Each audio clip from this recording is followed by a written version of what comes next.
The sky is turning a bruised shade of purple, and the village elders are hurrying indoors. Suddenly, a mother's scream pierces the humid air. Her child was just there, playing near the edge of the bamboo grove, and now only a single sandal remains. The sun has dipped below the horizon, and the Maghrib hour has begun, the time when the veil between our world and the spirit realm is thinnest. They know exactly who has taken him. It isn't a kidnapper of flesh and blood. It is Wewe Gombel, the grandmother of ghosts, and she has claimed another victim neglected by their parents. Wewe Gombel is perhaps one of the most recognizable and feared figures in Javanese folklore. She isn't just a monster, she is a symbol of maternal tragedy. Legend says she was once a woman who lived a life of devotion, but she was unable to bear children. The shame and the betrayal of her husband drove her to madness and eventually suicide. Now her spirit roams the twilight, seeking out children who are mistreated or ignored by their families. She doesn't take them to hurt them, but to mother them in her own twisted way, hiding them away from a world she believes is cruel. What does she look like? Those who claim to have seen her describe a towering, gaunt figure with breasts so long they hang down to her waist. Her hair is a tangled mess of gray and black, reaching the ground. She wears tattered white robes that smell of damp earth and rot. But her most terrifying feature is her ability to blend into the shadows. She can appear as a grandmotherly figure or even a neighbor to lure a child away. Once she has them, she tucks them under her long, heavy breasts, rendering them invisible to anyone searching for them. This is why the search party often walks right past the child without seeing a thing. The timing of her appearance is never accidental. In Indonesia, children are warned from birth. Don't go out at Maghrib. As the call to prayer echoes through the valleys, the spiritual energy shifts. Wewe Gombel thrives in this transition from light to dark. She targets children who are left alone during this sacred hour, or those whose parents are too busy arguing to notice them slipping away. She is the physical manifestation of the guilt parents feel when they fail their children. To her, she isn't a kidnapper.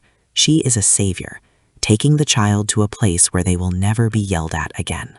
Once taken, the child is brought to her nest, usually located in the heights of an aran or sugar palm tree, or deep within a dense cluster of thorny bamboo. Here, the nightmare becomes surreal. Wewe Gombel is said to feed the children she captures, but she doesn't offer them normal food.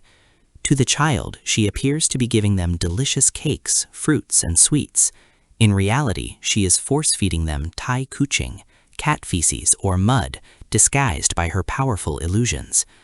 This ensures the child stays in a trance-like state, forgotten by the world, and slowly losing their own humanity as they consume the filth of the spirit realm. If a child goes missing at sunset, the village doesn't just call the police, they call the community. To get a child back from Wewe Gombel, a specific and loud ritual must be performed. It's called nenek moyang, or simply the grebeg of noise. The villagers gather kitchen utensils, frying pans, pots, metal basins, and bamboo tubes. They march toward the trees and the dark corners of the village, banging the metal as loudly as possible. The cacophony is meant to irritate and confuse the spirit. Wewe Gombel hates loud, chaotic noises. She prefers the silence of the twilight. This sonic assault is the only way to break her concentration and force her to drop her prize. As the noise swells, the searchers must keep their eyes peeled for anything unusual. Often, the child is found in a state of shock, perched precariously on a high branch, or hidden behind a rock that was searched a dozen times before. When they are finally recovered, they are frequently naked or covered in filth, staring blankly into space. It takes days, sometimes weeks, for the Wewe spell to wear off. The children often speak of a kind lady who played with them and fed them treats, unaware that they were inches away from falling to their deaths or starving in the dark.